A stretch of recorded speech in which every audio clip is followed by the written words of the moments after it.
ನಮಸ್ಕಾರ. ಇವತ್ತಿನ ಬ್ರಹ್ಮಚೈತನ್ಯದ ಸೂತ್ರ ಏನು ಅಂತ ನೋಡೋಣ. ಭಗವಂತನ ಸ್ಮರಣೆಯಲ್ಲಿ ದೇಹ ಬುದ್ಧಿಯ ಮರಣವಿರುತ್ತದೆ. ಗುರು ನೀಡಿರುವಂತಹ ಗುರುಮಂತ್ರವನ್ನು ನಾವು ಉಪಾಸನೆ ಮಾಡುತ್ತಾ ಹೋದಾಗ ಚಿತ್ತ ನಿವೃತ್ತಿ ಆಗುತ್ತೆ, ನಮ್ಮಲ್ಲಿ ಪ್ರೇಮ ಮೂಡುತ್ತೆ ಅಂತೆಲ್ಲ ಕಳೆದ ಸೂತ್ರಗಳಲ್ಲಿ ನೋಡಿದ್ವಿ. ಈಗ ದೇಹ ಬುದ್ಧಿ ಮರಣ ಆಗುತ್ತೆ ಅಂತ ಹೇಳ್ತಾರೆ. ದೇಹ ಬುದ್ಧಿ ಅಂದರೆ ದೇಹಾಭಿಮಾನ. ದೇಹಾಭಿಮಾನ ಮರಣವಾಗತ್ತೆ ಅಂತ ಹೇಳ್ತಿದ್ದಾರೆ. ಈ ದೇಹಾಭಿಮಾನ ಅಂದರೆ ಏನು, ಯಾಕದು ಕೊನೆ ಆಗಬೇಕು ಅಂತ ನಾವು ಮೊದಲು ನೋಡಬೇಕು. ದೇಹಾಭಿಮಾನ ಅಂದರೆ ಈ ದೇಹವೇ ನಾನು ಅಂದುಕೊಳ್ಳುವುದು. ಯಾವಾಗ ನಾನು ಈ ದೇಹವೇ ನಾನು ಅಂತ ಅನ್ಕೋತೀನಿ, ನಾನು ಮಾಡಿದೆ ಅನ್ನೋದು ಬರುತ್ತೆ. ನಾನು ಮಾಡಿದೆ, ನಾನು ಸರಿಗೆ ಮಾಡಿದೆ, ತಪ್ಪು ಮಾಡಿದೆ, ನಾನು ಚೆನ್ನಾಗಿ ಮಾಡಿಲ್ಲ, ಹೀಗೆಲ್ಲ ಬರುತ್ತೆ. ಅದರ ಜೊತೆಗೆ ದೇಹಾಭಿಮಾನ ಇರೋದ್ರಿಂದ ಇನ್ನೊಬ್ಬ ಮಾಡಿದ್ದನ್ನು ಮತ್ತೆ ಅವನು ಹಾಗೆ ಮಾಡ್ದ, ಅವನು ಹೀಗೆ ಮಾಡ್ದ, ಅವನು ಸರಿ ಮಾಡ್ದ, ತಪ್ಪು ಮಾಡ್ದ, ಅವನು ಚೆನ್ನಾಗಿಲ್ಲ, ಅವನು ಸುಂದರವಾಗಿದ್ದಾನೆ, ಆಕೆ ಸುಂದರವಾಗಿದ್ದಾಳೆ, ಈ ಥರದ್ದೆಲ್ಲ ಬರುತ್ತೆ. ಅವನು ಚೆನ್ನಾಗಿಲ್ಲ, ನಾನು ಚೆನ್ನಾಗಿದ್ದೀನಿ, ಈ ಥರ ಎಲ್ಲ ನಾನು ನನ್ನ ದೇಹ ಅಂದ್ಕೊಂಡ ಹಾಗೆಯೇ ಇನ್ನೊಬ್ಬರನ್ನು ದೇಹವೇ ಅಂದ್ಕೊಳ್ತೀನಿ. ಒಬ್ಬ ವ್ಯಕ್ತಿ ತಾನು ಮಾಡಿದ್ದನ್ನು ಅವನ ಮನಸ್ಸು ಮತ್ತು ಬುದ್ಧಿ ಪ್ರೇರಣೆಯಿಂದ ಮಾಡ್ದ ಅಂತ ನಾವು ನೋಡ್ತೇನೆ. ಆಕಾರಕ್ಕೆ ಸಿಲುಕಿಕೊಂಡಾಗ ಅವನನ್ನು ಹಾಗೆ ನಾವು ಜಡ್ಜ್ ಮಾಡ್ತಾ ಹೋಗ್ತೀವಿ. ಮನಸ್ಸು ಬದಲಾಗಿ ದೇಹದಲ್ಲಿ ಕಾಣಲ್ಲ. ಆವಾಗ ಏನು ಮಾಡ್ತೀವಿ, ಒಂದ್ಸಲ ಒಬ್ಬ ಆ ರೀತಿ ನಡ್ಕೊಂಡ್ರೆ ಮತ್ತೆ ಅವನ್ನ ಅದೇ ರೀತಿ ನೋಡ್ತಾ ಇರ್ತೀವಿ. ಅವನು ಹಾಗೆ ಮಾಡ್ದ ಅಂತ ಅವನ್ನ ಆ ಆಕಾರದಲ್ಲಿ ಅವನ್ನ ನಾವು ಜಡ್ಜ್ ಮಾಡ್ತಿರ್ತೀವಿ. ಖಲೀಲ್ ಜಿಬ್ರಾನ್ ಒಂದು ಒಳ್ಳೆ ಕತೆ ಹೇಳ್ತಾನೆ. ಹೀಗೆ ಸೌಂದರ್ಯ ಮತ್ತು ಕುರೂಪ ಎರಡು ಸಮುದ್ರದಲ್ಲಿ ಆಟಾಡಕ್ಕೆ ಹೋಗಿದ್ದಂತೆ. ಸೌಂದರ್ಯಕ್ಕಿಂತ ಮುಂಚೆ ಕುರೂಪ ಎದ್ದು ಬಂದು ಯಾವಾಗಲೂ ನನ್ನ ಕುರೂಪ ಅಂತಿರ್ತಾರೆ, ನಾನು ಇವತ್ತು ಸುಂದರವಾಗಿ ಇದ್ದೀನಿ ಅಂತ ಅನ್ನಿಸ್ಕೋಬೇಕಲ್ಲ ಅಂತ ಸೌಂದರ್ಯದ ಬಟ್ಟೆಯನ್ನು ಹಾಕ್ಕೊಂಡು ಕುರೂಪ ಹೋಗ್ಬಿಡುತ್ತಂತೆ. ಸೌಂದರ್ಯ ವಿಧಿ ಇಲ್ಲದೇ ಕುರೂಪದ ಬಟ್ಟೆಯನ್ನು ತೊಡ್ಕೊಂಡು ಹೊರಡುತ್ತಂತೆ.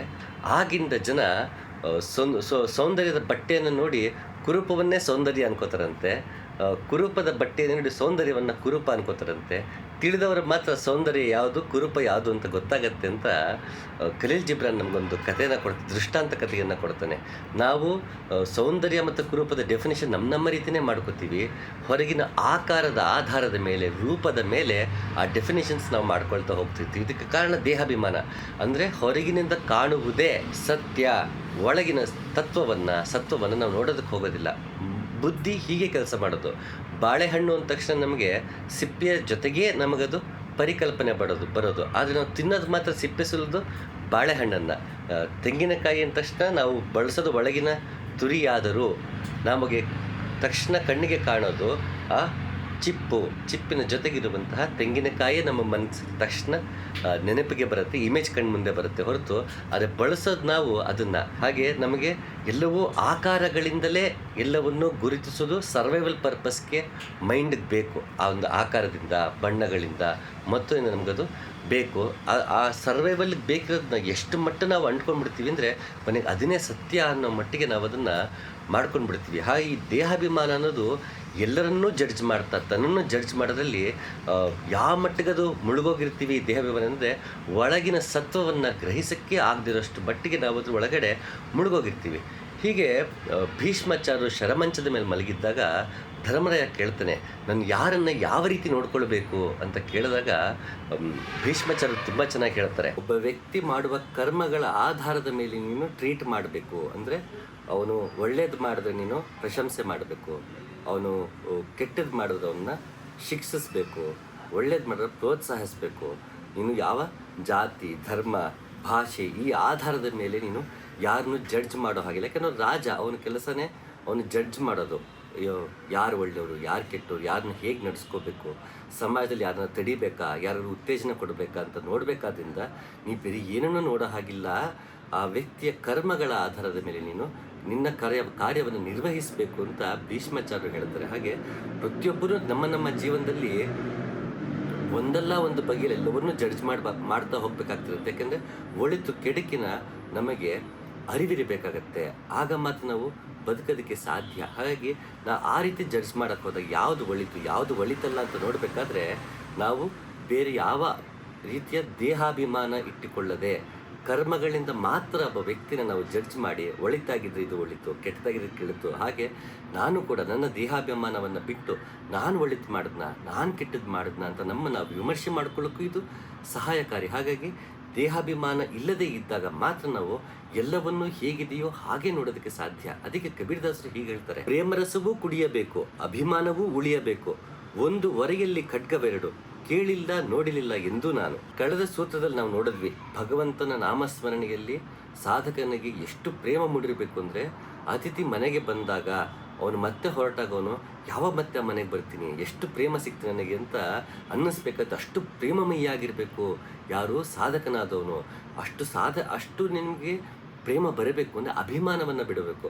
ನನಗೆ ಆ ಪ್ರೇಮವೂ ಬೇಕು, ಅಭಿಮಾನನೂ ಬಿಡೋದಿಲ್ಲ ಅಂದರೆ ಸಾಧ್ಯ ಇಲ್ಲ. ಒಂದು ಒರೆಯಲ್ಲಿ ಹೇಗೆ ಎರಡು ಖಡ್ಗ ಇರೋದಕ್ಕೆ ಸಾಧ್ಯ ಇಲ್ವೋ ಹಾಗೆ ಪ್ರೇಮ ಇರೋ ಕಡೆ ಅಭಿಮಾನ ಇರೋದಕ್ಕೆ ಸಾಧ್ಯ ಇಲ್ಲ, ಅಭಿಮಾನ ಇರೋ ಕಡೆ ಪ್ರೇಮ ಇರೋದಕ್ಕೆ ಸಾಧ್ಯ ಇಲ್ಲ. ಭಗವಂತ ನಾಮಸ್ಮರಣೆಯಲ್ಲೇ ತೊಡಗಿದಾಗ ಭಗವಂತ ಎಲ್ಲೆಲ್ಲೂ ಇದ್ದಾನೆ, ನನ್ನಲ್ಲೂ ಇದ್ದಾನೆ, ಎಲ್ಲರಲ್ಲೂ ಇದ್ದಾನೆ ಅಂತ ಬಂದಾಗ, ಭಗವಂತರಲ್ಲೇ ಪ್ರೇಮ ಮೂಡಿದಾಗ ನನ್ನಲ್ಲೂ ಪ್ರೇಮ ಮೂಡುತ್ತೆ, ಎಲ್ಲರ ಕುರಿತು ಪ್ರೇಮ ಮೂಡುತ್ತೆ. ಯಾವಾಗ ಆ ರೀತಿ ಎಲ್ಲರಲ್ಲೂ ಪ್ರೇಮ ಮೂಡುತ್ತೋ, ಭಗವತ್ ಪ್ರೇಮವೇ ಎಲ್ಲೆಲ್ಲೂ ನಮಗೆ ಕಾಣಿಸುತ್ತೋ, ಆಗ ದೇಹಾಭಿಮಾನ ತಾನಾಗೆ ಸತ್ತು ಹೋಗುತ್ತೆ ಅಂತ ನಮಗಿಲ್ಲಿ ಕಬೀರದಾಸರು ಹೇಳ್ತಾ ಇದ್ದಾರೆ. ಅವರು ಮತ್ತೊಂದು ಕಡೆ ಹೀಗೆ ಹೇಳ್ತಾರೆ, ಮಾಡಿದುದು ನಾನಲ್ಲ, ನಾನೇನೂ ಮಾಡಲಿಲ್ಲ, ನಾ ಮಾಡಿದನೆಂದರೂ ನನ್ನೊಳಗೆ ನೀನೇ ತಾನೆ. ಈ ದೇಹ ನಾನೂ ಅಲ್ಲ, ನನ್ನದೂ ಅಲ್ಲ ಅನ್ನೋ ಭಾವ ಬಂದಾಗ ಇದೆಲ್ಲವೂ ಅವನೇ ಮಾಡಿಸ್ತಾ ಇದ್ದಾನೆ. ಅದಕ್ಕೆ ಬಸವಣ್ಣ ಹೇಳೋದು, ಮಾಡುವಂತಿರಬೇಕು, ಮಾಡದಂತಿರಬೇಕು, ಮಾಡುವ ಮಾಟದಿ ತಾನಿಲ್ಲದಂತಿರಬೇಕು ಅಂತ. ಎಲ್ಲ ಕರ್ಮಗಳು ಅವನೇ ಮಾಡಿಸ್ತಾ ಇದ್ದಾನೆ, ನನ್ನ ಮೂಲಕ ಆಗ್ತಿದೆ ಹೊರತು ನಾನೇನು ಮಾಡ್ತಿಲ್ಲ, ಎಲ್ಲವೂ ಅವನ ಪ್ರೇರಣೆಯಿಂದಲೇ ಆಗ್ತಿದೆ ಅನ್ನೋ ಭಗವತ್ ಪ್ರೇಮ ಬಂದಾಗ ತಾನಾಗಿ ಅಭಿಮಾನ ಅನ್ನೋದು ಕಡಿಮೆ ಆಗ್ತಾ ಹೋಗುತ್ತೆ. ಯಾವಾಗ ಎಲ್ಲವೂ ಅವನಿಂದಲೇ ಆಗ್ತಿದೆ ಅಂದಾಗ ನಮ್ಮ ಕರ್ಮಗಳಿಂದ ಆಗುವಂತಹ ಫಲಗಳ ಬಗ್ಗೆ ನಮಗೆ ಯಾವುದೇ ರೀತಿಯ ನಂಟು ಅಥವಾ ಅಂಟು ಇರೋದಿಲ್ಲ. ಇನ್ನೊಬ್ಬ ಮಾಡಿದ ಕರ್ಮಗಳ ಸಂಬಂಧಪಟ್ಟ ಹಾಗೂ ಕೂಡ ಮನಸ್ಸು ಬುದ್ಧಿಯಿಂದ ಆಗ್ತಿರುವಂಥದ್ದು ಅನ್ನೋದು ನಮಗೆ ಯಾವಾಗ ಅರಿವು ಬರುತ್ತೆ, ಅದನ್ನು ನಿಭಾಯಿಸುವ ರೀತಿಯೂ ಕೂಡ ಬದಲಾಗುತ್ತೆ. ನಮಗೆ ಆದಷ್ಟು ಕೋಪ, ದ್ವೇಷ, ಅಸೂಯೆ ಇಂಥವೆಲ್ಲ ಅನವಶ್ಯಕ ಭಾವನೆಗಳಿದೆ, ಅವೆಲ್ಲ ಕಡಿಮೆ ಆಗ್ತಾ ಹೋಗುತ್ತೆ. ಇದಕ್ಕೆಲ್ಲವೂ ಆಗಬೇಕು ಅಂತಂದರೆ ಮೊದಲು ದೇಹಾಭಿಮಾನವನ್ನು ಬಿಡಬೇಕು. ಈ ದೇಹಾಭಿಮಾನ ನಾವು ನಮ್ಮ ಮೇಲೂ ಹೇರ್ಕೊಳ್ತೀವಿ, ಇನ್ನೊಬ್ಬರ ಮೇಲೂ ಹೇಳ್ತೀವಿ, ಅಷ್ಟೇ ಯಾಕೆ ನಾವು ಭಗವಂತನ ಮೇಲೂ ಹೇಳ್ತೀವಿ. ನಮಗೆ ಅವನು ಹೀಗಿದ್ದನೋ ಹಾಗೆ ಗ್ರಹಿಸೋದಕ್ಕೆ ಎಲ್ಲರ ಕೈಲೂ ಸಾಧ್ಯವಾಗದೇ ಇರುವುದರಿಂದ ಅವನಿಗೊಂದು ಸಗುಣ ರೂಪವನ್ನು ಕೊಡ್ತೀವಿ. ಯಾವ ರೀತಿ ಕೊಡ್ತಾರೆ? ಅವನ ಗುಣಗಳನ್ನೇ ಹೇಳುವಂತಹ ಆಕಾರವನ್ನು ಕೊಡ್ತಾರೆ. ಅದಕ್ಕೆ ಅವನಿಗೆ 4 ಕೈ ಇರುತ್ತೆ. ಒಬ್ಬ ದೇವರ ಕೈಯಲ್ಲಿ ತ್ರಿಶೂಲ ಇರುತ್ತೆ, ಇನ್ನೊಬ್ಬರ ಕೈಯಲ್ಲಿ ಶಂಖ, ಚಕ್ರ, ಗದೆ ಇರುತ್ತೆ, ಇನ್ನೊಬ್ಬರ ಕೈಯಲ್ಲಿ ಮತ್ತೊಂದಿರುತ್ತೆ. ಒಬ್ಬನಿಗೆ ವಾಹನ ಬಸವನಾದರೆ ಮತ್ತೊಬ್ಬನಿಗೆ ವಾಹನ ಇಲಿಯಾಗತ್ತೆ, ಮತ್ತೊಬ್ಬನಿಗೆ ನವಿಲಾಗತ್ತೆ. ಇದಕ್ಕೆಲ್ಲ ಹಿಂದಿನ ಅರ್ಥಗಳು ಬೇರೆಯೇ ಇರುತ್ತೆ. ಆ ಅರ್ಥಗಳನ್ನು ನಾವು ತಿಳಿಯದೆ ಆಕಾರಕ್ಕೆ, ದೇಹಾಭಿಮಾನಕ್ಕೆ ನಾವು ಯಾವಾಗ ಅಂಡಿಕೊಳ್ತೀವಿ, ದೇವರು ಹೀಗೆ ಇದ್ದಾನೆ ಅಂತ ಕೂತ್ಕೊಳ್ತೀವಿ. ಯಾವಾಗ ಈ ನನ್ನ ದೇವರು ಹೀಗೆ ಇದ್ದಾನೆ ಅನ್ಕೋತೀವೋ, ಇನ್ನೊಬ್ಬರ ದೇವರನ್ನು ಒಪ್ಪೋದಿಲ್ಲ. ಅಂದರೆ ಎಲ್ಲವೂ ದೇವರ ಕಲ್ಪನೆ, ಆ ಕಲ್ಪನೆಗೊಂದು ಆಕಾರ ಕೊಟ್ಟಿರೋದ್ರಿಂದ ನಾವು ಆಕಾರಕ್ಕೆ ಅಂಟಿಕೊಂಡಾಗ ಭಗವಂತನು ಹೇಗಿದ್ದನೋ ಹಾಗೆ ಕಾಣುವ ಪ್ರಯತ್ನವನ್ನು ನಾವು ಮಾಡುವುದೇ ಇಲ್ಲ. ನಾವು ಆಕಾರಕ್ಕೆ ಸಿಲ್ಕೋತೀವಿ, ಒಳಗಿನ ಚೈತನ್ಯದ ಕುರಿತು ನಾವು ಕಲ್ಪನೆಗೆ ಹೋಗೋದೇ ಇಲ್ಲ. ನನ್ನ ದೇವರೇ ಸರಿ, ನನ್ನ ದೇವರೇ ಹೀಗಿರೋದು, ನನ್ನ ದೇವರು ಆ ವಿಗ್ರಹದಲ್ಲೇ ಇದ್ದಾನೆ, ಚಿತ್ರದಲ್ಲೇ ಇದ್ದಾನೆ ಅಂತ ನಾವು ಅದ್ರ ಕಡೆಗೆ ಅಂಟ್ಕೊಳ್ತೀವಿ. ಒಳಗಿನ ಚೈತನ್ಯವನ್ನು ಕಂಡುಕೊಳ್ಳೋದಕ್ಕೆ ನಾವು ಹೋಗೋದೇ ಇಲ್ಲ. ಅದಕ್ಕೆ ಶ್ಲೋಕ ಹೀಗಿದೆ ಒಂದು, ದೇವರು ಕಟ್ಟಿಗೆ, ಶಿಲೆ ಅಥವಾ ಮಣ್ಣಿನ ಮೂರ್ತಿಗಳಲ್ಲಿಲ್ಲ, ದೇವರಿರುವುದು ಭಾವದಲ್ಲಿ, ಇದನ್ನು ಹೀಗೆಂದು ಯಾರು ತಿಳಿಯುವನೋ ಅವನೇ ಅರಿತವನು. ಎಷ್ಟು ಚೆನ್ನಾಗಿದೆ ನೋಡಿ ಇದು. ಯಾರು ಇಂಥದಲ್ಲೇ ಇಲ್ಲ. ಯಾಕೆಂದರೆ ನಾವು ನಮ್ಮ ಪೂಜೆ ಮಾಡೋದಕ್ಕೆ, ಪ್ರಾರ್ಥನೆ ಮಾಡೋದಕ್ಕೆ, ನಿವೇದಿಸ್ಕೊಳ್ಳೋದಕ್ಕೆ ನಮಗೊಂದು ಆಕಾರ ಬೇಕು. ಆ ಆಕಾರಕ್ಕೋಸ್ಕರ ಚಿತ್ರವನ್ನಾಗಿ ಮಾಡಿ, ವಿಗ್ರಹವನ್ನಾಗಿ ಮಾಡಿ ಅದನ್ನು ನಾವು ಪೂಜೆ ಮಾಡ್ತೀವಿ, ಪ್ರಾರ್ಥನೆ ಮಾಡ್ತೀವಿ. ದಿನನಿತ್ಯದ ನಂಬಿಕೆಗೆ, ಆಚರಣೆಗಳಿಗೆ ಬೇಕಿರುವಂಥದ್ದು ವಿಗ್ರಹವಾದ್ದರಿಂದ ಅದಕ್ಕಷ್ಟೇ ಬಳಸ್ತೀವಿ ಹೊರತು ಅದಕ್ಕೆ ಅಂಟಿಕೊಳ್ಳುವಾಗ ನಮಗೇನಾಗುತ್ತೆ, ನಿಜ ಸ್ವರೂಪ, ಭಗವಂತ ನಿಜ ಸ್ವರೂಪವನ್ನು ಕಾಣುವ ಪ್ರಯತ್ನವನ್ನು ನಾವು ಮಾಡೋದಿಲ್ಲ. ಹಾಗೆ ಅದರಲ್ಲಿಲ್ಲ, ಎಲ್ಲ ಕಡೆ ಇರೋ ಭಗವಂತ ವಿಗ್ರಹದಲ್ಲಿರೋಲ್ವ ಇರ್ತಾನೆ, ಅಲ್ಲಿ ಏನು ಕೆಲಸ ಮಾಡಬೇಕು ಅಷ್ಟು ಕೆಲಸ ಮಾಡ್ತಿರ್ತಾನೆ. ತನ್ನ ನಿಜ ಸ್ವರೂಪವನ್ನು ಅವನಲ್ಲಿ ಪ್ರಕಟ ಮಾಡೋದಿಲ್ಲ. ಅವನ ನಿಜ ಸ್ವರೂಪವನ್ನು ಪ್ರಕಟ ನಮಗೆ ಕಾಣಬೇಕು ಅಂದರೆ ಆ ರೂಪಕಗಳಿಂದ ಆಚೆ, ಆಕಾರಗಳಿಂದ ಆಚೆ, ದೇಹಾಭಿಮಾನದ ಆಚೆ ನಾವು ನೋಡಿದಾಗ ಚೈತನ್ಯವನ್ನು ಕಾಣೋದಕ್ಕೆ ನಮಗೆ ಸಾಧ್ಯ. ಮಾಡು ಸಗುಣನ ಸೇವೆ, ಹೊಂದು ನಿರ್ಗುಣನ ಜ್ಞಾನ, ಆದರನ್ನ ಸ್ವಾಮಿಯು ಗುಣಾತೀತನು. ಕಬೀರದಾಸರು ಎಷ್ಟು ಚೆನ್ನಾಗಿ ಹೇಳ್ತಾರೆ ನೋಡಿ ಇಲ್ಲಿ. ನೀವು ಸಗುಣದಲ್ಲಿ ಉಪಾಸನೆ ಮಾಡಬೇಕು. ಏನಪ್ಪ? ಓಂ ನಮೋ ನಾರಾಯಣಾಯ, ಓಂ ನಮಃ ಶಿವಾಯ, ಓಂ ವಾಸುದೇವಾಯ ಅಂತೆಲ್ಲ ನಮಗೆ ಗುರು ಮಂತ್ರಗಳನ್ನು ನೀಡುತ್ತಾನೆ. ಇದು ಸಗುಣ ಅಂದರೆ ಭಗವಂತನ ಒಂದು ಹೆಸರಿಂದ, ಒಂದು ನಾಮದಿಂದ, ಒಂದು ನಿರ್ದಿಷ್ಟವಾದ ರೂಪದಲ್ಲಿ ಅವನನ್ನು ಉಪಾಸನೆ ಮಾಡುವಾಗ ಆ ಮಂತ್ರವನ್ನು ತಗೊಂಡು ನಾವು ಓಂ ನಮೋ ನಾರಾಯಣ ಅಥವಾ ಓಂ ನಮಃ ಶಿವಾಯ ಅಥವಾ ನಮಃ ಶಿವಾಯ ಪಂಚಾಕ್ಷರಿ ಷಡಾಕ್ಷರಿ ಅಂತೆಲ್ಲ ಇದೆ. ಸೊ ಇದು ಸಗುಣ ಉಪಾಸನೆ, ಪೂಜೆ ಅಲ್ಲ. ಪೂಜೆ, ಪ್ರಾರ್ಥನೆ, ಭಕ್ತಿ ಎಲ್ಲ ಅದು ಆಚರಣೆಗೆ ಸಂಬಂಧಪಟ್ಟು. ಉಪಾಸನೆ ಅಂದರೆ ನಮ್ಮ ಒಳಗೆ ಭಗವಂತನನ್ನು, ಅವನ ಹೆಸರು ಮತ್ತು ಹೆಸರಿಗೆ ಸಂಬಂಧಪಟ್ಟ ಗುಣವಾಚಕಗಳು, ಅವನು ಯಾವ ರೀತಿ ಇದ್ದಾನೆ ಅಂತ ಇರುತ್ತೆ, ಅದನ್ನು ನಾವು ಗುಣಗಳಿಂದ ಉಪಾಸನೆ ಮಾಡುವುದು. ಭಗವಂತನ ನಾಮವನ್ನು ತೆಗೆದುಕೊಳ್ಳುತ್ತಾ ಅದು ಮತ್ತೊಂದಿನ ನೋಡೋಣ ಯಾವ್ಯಾವ ರೀತಿ, ಯಾವ್ಯಾವ ಹೆಸರಿನ ಗುಣಗಳು ಏನೇನು, ಅದನ್ನು ಯಾವ ರೀತಿ ಕಲ್ಪನೆ ಮಾಡಿಕೊಳ್ಳೋದು. ಗಾಯತ್ರಿ ವಿಷಯಕ್ಕೆ ಬಂದಾಗ ಅಲ್ಲದನ್ನು ಚರ್ಚೆ ಮಾಡೋಣ.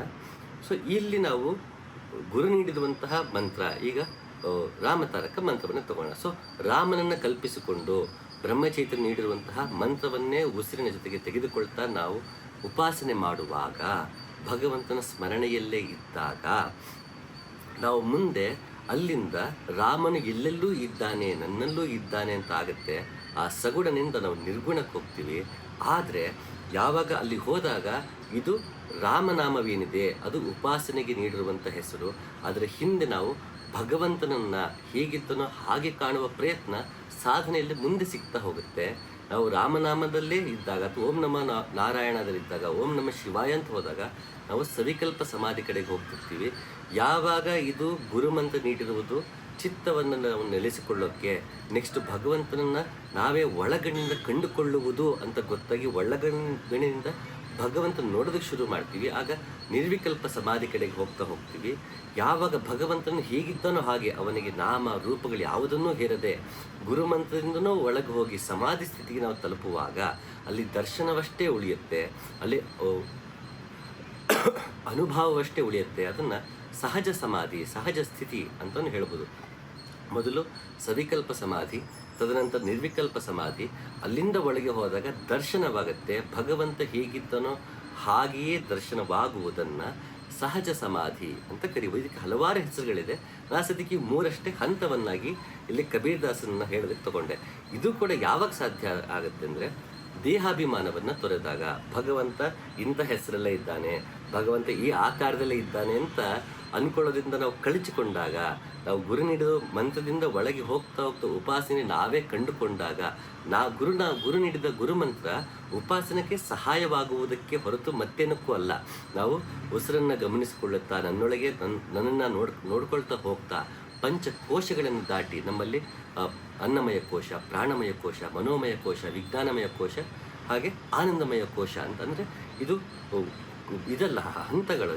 ಒಳಗೆ ಮೊದಲು ಮೊದಲು ಅನುಭವಕ್ಕೆ ಬರುತ್ತೆ ಅಂತ ಕೊನೆಗೆ ನಮಗೆ ಆನಂದಮಯ ಕೋಶದ ಅನುಭವ ಬರುತ್ತೆ. ಈ ಆನಂದಮಯ ಕೋಶದ ಕಡೆಗೆ ಹೋಗುವಷ್ಟಕ್ಕೆ ಇದಕ್ಕೆ ಸಹಾಯಕಾರಿಯಾಗುವಂಥ ಗುರು ನೀಡುವ ಗುರುಮಂತ್ರ, ಅದನ್ನು ಬಳಸಿಕೊಂಡು ನಾವು ಅನ್ನಮಯ ಕೋಶದಿಂದ ಆನಂದಮಯ ಕೋಶಕ್ಕೆ ಹೋಗ್ತಿರೋದಕ್ಕೆ ಸಹಾಯಕಾರಿಯಾಗುವಂಥದ್ದು ಗುರುಮಂತ್ರ. ಹಾಗೆ ನಾವು ಮತ್ತೆ ಗುರುಮಂತ್ರಕ್ಕೆ ಅಂಟ್ಕೊಂಡ್ಬಿಟ್ರೆ ಮತ್ತೆ ದೇಹಾಭಿಮಾನದಲ್ಲಿ ಆಗ್ಬಿಡುತ್ತೆ.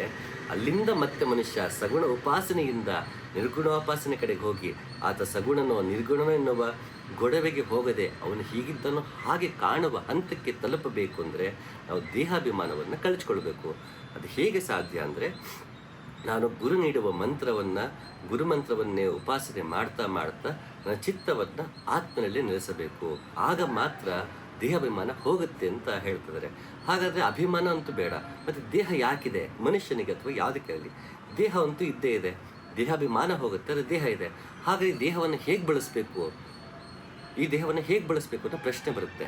ಸಾಧಕನು ಶರೀರ, ಇಂದ್ರಿಯಗಳು, ಮನಸ್ಸು, ಬುದ್ಧಿ ಇವುಗಳನ್ನು ನನ್ನವು ಅಥವಾ ನನಗಾಗಿ ಎಂದು ತಿಳಿಯದೆ ಪ್ರಪಂಚದ ಹಿತಕ್ಕಾಗಿ ಎಂದು ತಿಳಿದುಕೊಂಡು ತತ್ಪರತೆಯಿಂದ ಕರ್ತವ್ಯ ಕರ್ಮದ ಆಚರಣೆಯಲ್ಲಿ ತೊಡಗಿಸಿದಾಗಲೇ ಅವನು ಆಸಕ್ತ ರಹಿತನಾಗಬಲ್ಲನು. ರಾಮ್ ಸುಖದಾಸ್ ಮಹಾರಾಜ್ ಅಂತ ಉತ್ತರ ಭಾರತದವರು, ಅವರು ತುಂಬ ಚೆನ್ನಾಗಿ ಈ ಥರ ನುಡಿಮುತ್ತುಗಳನ್ನ ನಮಗೆ ಕೊಟ್ಟಿದ್ದಾರೆ. ಅವಕಾಶ ಸಿಕ್ಕಿದಾಗೆಲ್ಲ ಇವರ ಮಾತುಗಳನ್ನ ಕೋಟ್ ಮಾಡ್ತಾ ಹೋಗ್ತೀನಿ.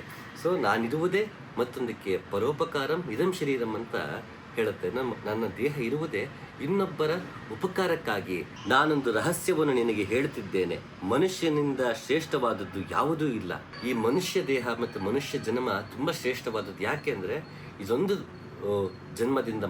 ಮನುಷ್ಯ ಜನ್ಮದಿಂದ ಮಾತ್ರ ನಮ್ಮನ್ನು ನಾವು ಕಂಡುಕೊಳ್ಳೋದಕ್ಕೆ ಸಾಧ್ಯ ಆಗೋದು. ಮತ್ಯಾವ ಪ್ರಾಣಿಗಳಲ್ಲೂ ಆ ಶಕ್ತಿ ಅಥವಾ ಅವಕಾಶ ಇಲ್ಲ. ಹಾಗಾಗಿ ಮನುಷ್ಯನ ದೇಹ ಸಾಧನವಾಗಿದೆ, ಇದೊಂದು ಟೂಲ್ ಆಗಿದೆ. ನನ್ನನ್ನು ನಾನು ಕಂಡುಕೊಳ್ಳೋಕ್ಕೆ ಮನುಷ್ಯ ದೇಹ ಟೂಲ್ ಆಗಿದೆ. ನನ್ನನ್ನು ನಾನು ಕಂಡುಕೊಳ್ಳೋಂಥ ಪ್ರೇರಣೆ ಮನುಷ್ಯ, ಮಾನವ ಅಂದರೆ ಮನಸ್ಸು ಇರುವವನು ಮಾನವ. ಮನಸ್ಸು ಅಂದರೆ ಚಿಂತಿಸುವುದು. ಯಾವನಿಗೆ ಚಿಂತಿಸುವ ಶಕ್ತಿ ಇದೆಯೋ ಅವನು ಮಾನವ ಅನ್ನೋ ಅರ್ಥ. ಸೊ ಚಿಂತನೆ ಮಾಡುವಂತಹ ಶಕ್ತಿ ಇರೋದು ನಮಗೆ, ಮತ್ತು ಆ ಚಿಂತನೆಯಿಂದ ನಮ್ಮನ್ನು ನಾವು ಕಂಡುಕೊಳ್ಳೋದಕ್ಕೆ ಸಾಧ್ಯ ಆಗೋದು ಈ ದೇಹದಿಂದ. ಮನುಷ್ಯ ದೇಹ ಅಷ್ಟು ಶ್ರೇಷ್ಠವಾದದ್ದು, ಮಾನವ ಜನ್ಮ ಅಷ್ಟು ಶ್ರೇಷ್ಠವಾದದ್ದು. ಯಾಕೆಂದರೆ ಇದರಿಂದ ಮತ್ತೊಬ್ಬರಿಗೆ ಸಹಾಯ ಮಾಡ್ಬೋದು. ಇದರಿಂದ ಪರೋಪಕಾರ ಮಿದಂ ಶರೀರಂ ಅಂದಂಗೆ ಎರಡಿಗೂ ಉಪಕಾರ ಮಾಡೋದಕ್ಕೆ ಈ ದೇಹಕ್ಕಲ್ಲಿ ಶಕ್ತಿ ಇದೆ, ಮತ್ತು ಮನಸ್ಸಿದೆ. ಮನುಷ್ಯ ಯೋಚನೆ ಮಾಡೋ ಶಕ್ತಿ ಇದೆ ಮನುಷ್ಯನಿಗೆ. ಹಾಗಾಗಿ ಇದು ಶ್ರೇಷ್ಠ. ಇದು ಯಾವ ನಾವು ಅರ್ಥಕೊಳ್ತೀವಿ, ನಮ್ಮ ಕರ್ಮಗಳನ್ನು ನಾವು ಸರಿ ಮಾಡ್ಕೊಳ್ತೀವಿ. ಸಮಾಜದ ತೊಡಗಿಕೊಳ್ಳುವಾಗ ಶಾಂತಿ, ನೆಮ್ಮದಿ, ಪ್ರೀತಿಯಿಂದ ತೊಡ್ಕೊಳ್ತೀವಿ. ಈ ದೇಹ ದ್ವೇಷ ಮಾಡೋಕ್ಕೆ ಸಾಧ್ಯ ಇಲ್ಲ, ಈ ದೇಹ ಪ್ರೀತಿ ಮಾಡೋದಕ್ಕೆ ಸಾಧ್ಯ ಇಲ್ಲ. ದೇಹದ ಮುಖಾಂತರ ದ್ವೇಷ ಮಾಡ್ತೀವಿ, ಈ ದೇಹದ ಮುಖಾಂತರ ಪ್ರೇಮವನ್ನು ವ್ಯಕ್ತಪಡಿಸ್ತೀವಿ. ದ್ವೇಷವನ್ನು ವ್ಯಕ್ತಪಡಿಸ್ತೀವಿ, ಪ್ರೇಮವನ್ನು ವ್ಯಕ್ತಪಡಿಸೋದು. ದೇಹವೇ ತಾನಾಗೆ ದ್ವೇಷ ಮಾಡೋಕ್ಕೆ ಸಾಧ್ಯ ಇಲ್ಲ, ದೇಹ ತಾನಾಗೆ ಪ್ರೇಮಿಸೋದಕ್ಕೆ ಸಾಧ್ಯ ಇಲ್ಲ. ಹಾಗಾಗಿ ನಾವು ದೇಹಾಭಿಮಾನವನ್ನು ತೊರೆದು ದೇಹದ ಒಳಗಿರುವಂತಹ ಭಾವವನ್ನು, ಮನಸ್ಸು, ಬುದ್ಧಿ, ಅಹಂಕಾರ, ಆತ್ಮ, ಪರಮಾತ್ಮ ಇಂಥದ ಕಡೆಗೆ ಒಲವು ಕೊಟ್ಟು ಹೊರಗಿನ ರೂಪವನ್ನು ಬಿಡಬೇಕು. ನಮಗೆ ಒಳಗಿನ ಸತ್ವವನ್ನೇ ಕಂಡುಕೊಳ್ಬೇಕು ಅನ್ನೋದು ಮೂಲ ಉದ್ದೇಶ. ಕೊನೆಯದಾಗಿ ಹೇಳಬೇಕು ಅಂದರೆ ಜ್ಞಾನ, ಕರ್ಮ, ಉಪಾಸನೆ ಇವು ಮೂರು ದೇಹದಿಂದ ಮಾಡುವಂಥದ್ದು, ದೇಹದಿಂದ ಪಡ್ಕೊಳ್ಬೋದು. ಏನು ಜ್ಞಾನ, ಕರ್ಮ ಮತ್ತು ಉಪಾಸನೆ? ತಾನಲ್ಲ, ತನ್ನದಲ್ಲ, ಆಸೆ ತರವಲ್ಲ, ಮುಂದೆ ಬಾಹುದಲ್ಲ, ದಾಸನಾಗು, ವಿಶೇಷನಾಗು. ತಾನಲ್ಲ, ತನ್ನದಲ್ಲ, ಈ ದೇಹ ನಾನು ಅಲ್ಲ, ನನ್ನದಲ್ಲ ಅನ್ನೋ ಜ್ಞಾನ ಇರಬೇಕು. ಆಗ ಆಸೆ ತರವಲ್ಲ, ಮುಂದೆ ಬಾಹುದಲ್ಲ ಅಂತ ನನಗೆ ಅರಿವಾಗುತ್ತೆ. ಆಗ ದಾಸನಾಗ್ತೀನಿ, ಆಗ ನನ್ನ ಕರ್ಮ ಬದಲಾಗುತ್ತೆ. ಜ್ಞಾನದಿಂದ ಕರ್ಮ ಪ್ರಚೋದನೆ ಆಗುತ್ತೆ, ನಾ ದಾಸನಾಗ್ತೀನಿ. ಯಾವಾಗ ಜ್ಞಾನದ ಆಧಾರದ ಮೇಲೆ ಕರ್ಮಗಳನ್ನು ಮಾಡ್ತೀನಿ, ಆಗ ಉಪಾಸನೆ ಸುಲಭ ಆಗುತ್ತೆ. ಆಗ ಅದು ವಿಶೇಷನಾಗ್ತಾನೆ. ವಿಶೇಷ ಅಂದರೆ ಶೇಷ ಅಂದರೆ ಕೊನೆಯಲ್ಲಿ ಉಳಿಯುವಂಥದ್ದು. ಸೊ ವಿಶೇಷ ಯಾವುದು ಕೊನೆಯಲ್ಲಿ ವಿಶೇಷವಾಗಿ, ವಿಶಿಷ್ಟವಾಗಿ, ವಿಭಿನ್ನವಾದದ್ದು ಉಳಿಯುತ್ತದು ವಿಶೇಷ. ಯಾವಾಗ ನಾನು ದಾಸನಾಗ್ತೀನಿ, ತಾನಲ್ಲ, ತನ್ನದಲ್ಲ, ಆಸೆ ತರವಲ್ಲ, ಮುಂದೆ ಬಾಹುದಲ್ಲ ಅಂತ ನಾನು ಅರಿತು ದಾಸನಾಗ್ತೀನಿ, ಆಗ ವಿಶೇಷನಾಗ್ತೀನಿ. ಆಗ ಉಪಾಸನೆಯಲ್ಲಿ ನನಗೆ ಫಲ ಸಿಗುತ್ತೆ, ಭಗವಂತ ನಮಗೆ ದೊರೀತಾನೆ. ಹಾಗಾಗಿ ಈ ದೇಹ ನಾನು ಅಲ್ಲ, ನನ್ನದು ಅಲ್ಲ, ಇದರಿಂದ ಮಾಡಿದ್ದೆಲ್ಲವೂ ಭಗವಂತನಿಗೆ ಅರ್ಪಿಸ್ತಾ, ಭಗವಂತನ ಸ್ಮರಣೆಯಲ್ಲೇ ಇದ್ದುಕೊಂಡು ದೇಹಾಭಿಮಾನವನ್ನು ಕೊಂದುಕೊಳ್ತಾ, ನಾಶ ಮಾಡ್ತಾ, ಭಗವತ್ ಪ್ರೇಮವನ್ನು ಎಲ್ಲರಲ್ಲೂ ಮೂಡಿಸ್ತಾ, ಎಲ್ಲರನ್ನೂ ಪ್ರೇಮಿಸ್ತಾ ನಮ್ಮ ಸಾಧನೆಯಲ್ಲಿ ತೊಡ್ಕೊಳ್ಳೋಣ. ಭಗವಂತನ ಹೀಗಿದ್ದನೋ ಹಾಗೆ ಕಂಡುಕೊಳ್ಳೋಣ ಅಂತ ಹೇಳ್ತಾ ಮತ್ತೊಂದು ಸಂಚಿಕೆ ಸಿಗ್ತೀನಿ. ನಮಸ್ಕಾರ.